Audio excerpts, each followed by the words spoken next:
Mikel Arteta explained why he is hopeful about Bukayo Saka's recovery ahead of the Bournemouth vs Arsenal match. Meanwhile, the transfer value of an Arsenal player has recently quadrupled, but Edu is ready to sell him for just £4.1 million.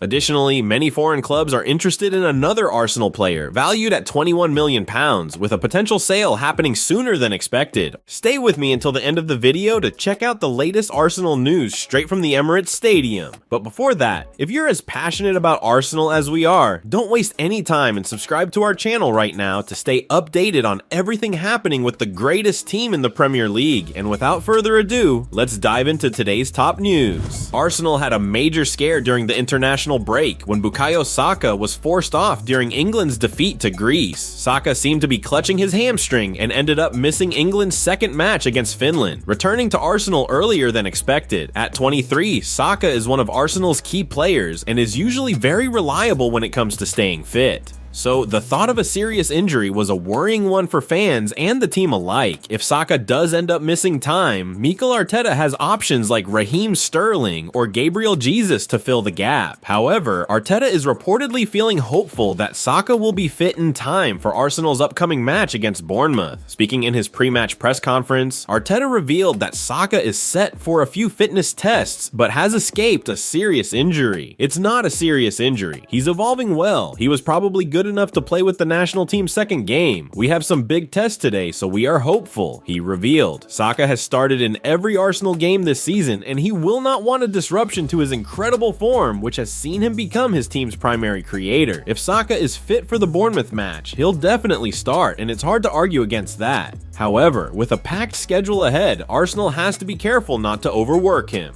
Following the Bournemouth game, Arsenal will face Shakhtar Donetsk in the Champions League and then Liverpool at the Emirates. The Shakhtar match could be an ideal opportunity to give Saka a rest and start someone like Raheem Sterling or Gabriel Jesus in his place. Even though Saka is likely eager to play every match, Arsenal will need to manage his minutes carefully, especially with Martin Odegaard still out and a series of tough fixtures before the next international break. Balancing the squad will be key to keeping everyone fit and firing. Mikel Arteta praises Kai Havertz's Bournemouth moment. Kai Havertz scored his first Arsenal goal against Bournemouth last year, and Arteta has highlighted this moment as one which sparked the German into life. I think that was a turning point for sure. The players took ownership, which is the best thing. They decided to do something for the player. Arteta pointed out that straight away made him feel special. It made him feel respected and admired. Everybody was willing and wishing the best for him. He delivered. That day, the connection towards the supporters went to a different level as well, and everything started to click. Since then, the story is unbelievable. Taking the moment, Arteta also provided an update on Martin Odegaard's return. It is still unclear when Arsenal captain Martin Odegaard may return from injury, but Arteta has now confirmed that he is targeting a return before the November international break. Yes, hopefully yes, Arteta replied when asked if Odegaard could return before the break next month. Arsenal players' value quadrupled, but the club won't profit.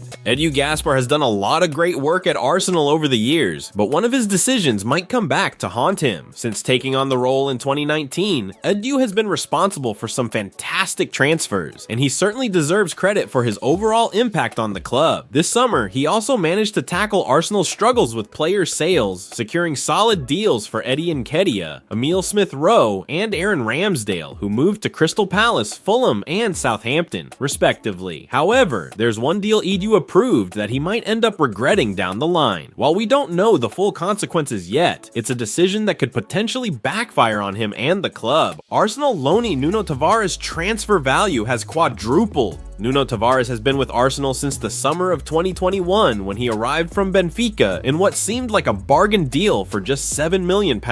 However, the Portuguese left-back struggled during the latter part of his first season at the Emirates, and later had challenging loan spells at Marseille and Nottingham Forest. This past July, Arsenal decided to send Tavares out on loan once more, this time to Lazio. Edu managed to negotiate a deal that includes an obligation for the Serie A club to make the move permanent in the summer of 2025. 2025. While this might seem like a good resolution now, the decision could still carry some risks if Tavares turns his form around and proves valuable, potentially making this a deal Edu might question in the future. According to TMW, Lazio will have the option to sign Nuno Tavares for just €5 million, £4.1 million, which is an absolute steal for Marco Baroni's side. Tavares has been in excellent form in Serie A, racking up 5 assists in just 5 games, and his performances have seen his transfer value skyrocket. The report suggests that Tavares is now valued at around €20 million, £16.6 million, 4 times what Lazio will pay to sign him permanently in 2025. This means that Lazio could easily snap him up for cheap and then sell him for a massive profit next season. While this would be great business for them, it's likely that Arsenal will have some serious regret if they see Tavares leave for such a low fee, especially given his rapid improvement in such a short time. Edu has included another clause in Tavares' Lazio deal. Arsenal needed to move Nuno Tavares on, and the deal Edu arranged with Lazio back in July seemed like the best solution for everyone involved at the time. Now, with Tavares' transfer value surging, it's frustrating for the Gunners. They'll no doubt be wishing he was worth this much during the summer window when they could have capitalized on his rising stock. However, there's a silver lining for Arsenal. Edu included a sell-on clause in the deal with Lazio. While the exact percentage isn't known yet, Arsenal will earn a portion of any future sale. It may not be a huge sum, but at least they'll see some financial return if Lazio decide to cash in on him later down the line. Better than missing out entirely.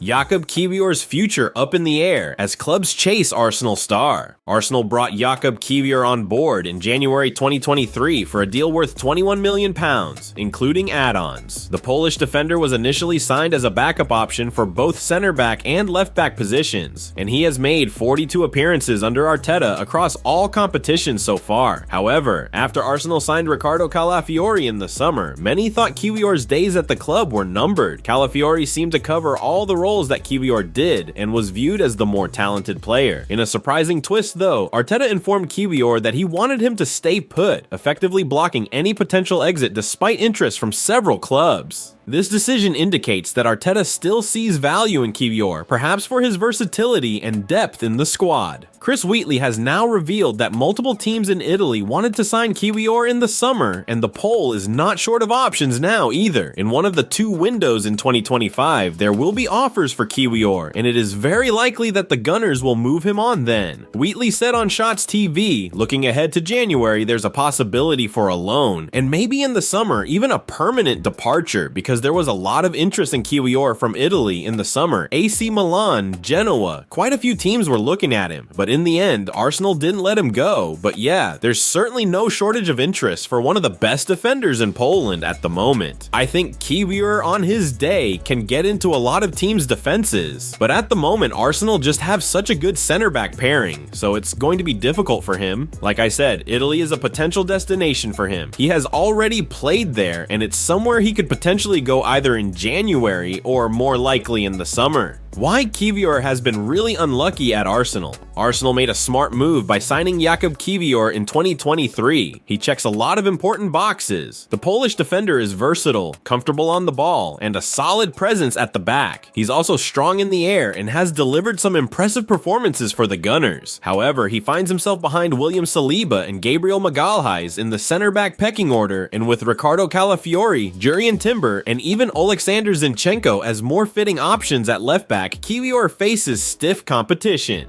This situation isn't a reflection of his abilities. He's simply caught in a tough spot. Looking ahead, it wouldn't be surprising to see the Poland international leave Arsenal in 2025. We genuinely believe he would be a fantastic addition to several clubs looking for a new defender, as his skill set would bring real value to any team in need of defensive reinforcements.